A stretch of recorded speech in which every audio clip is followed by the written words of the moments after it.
ကြွရောက်လာတဲ့နိုင်ငံတော်အကြီးအကဲများမြန်မာနိုင်ငံ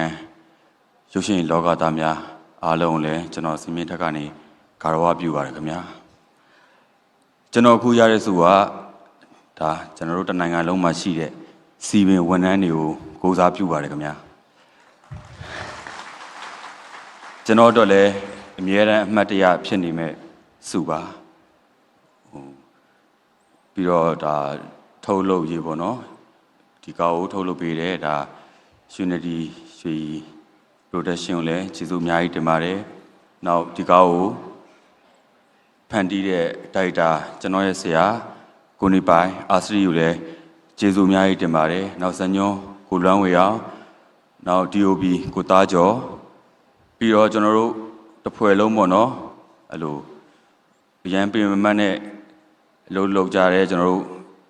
ဆက်ဖွဲ့တယောက်ချင်းစီတိုင်းအောင်လဲကျွန်တော်အရန်ကိုကျေးဇူးတင်ပါတယ်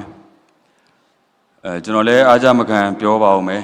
ဒါကျွန်တော်နဲ့အတူတူပေါ့နော်စိုးတူကောင်းပတ်အဲ့လိုကျွန်တော်ကိုပါရမီဖြည့်ပေးတဲ့ကျွန်တော်ရဲ့ဇနီးကိုလည်းကျေးဇူးအများကြီးတင်ပါတယ်လို့ပြောချင်ပါတယ်ကျေးဇူးတင်ပါတယ်ကျေးဇူးတင်စကားပြောကြားပေးပါတော့အကောင်းဆုံးအမျိုးသားဇက်ဆောင်ဆုရှင်အကယ်ဒမီမြင့်မြတ်အားကျေးဇူးတင်ရှိပါတယ်ခင်ဗျာကြွားရောက်အားပေးချီးမြှင့်ကြတဲ့ဧည့်သည်တော်ကြီး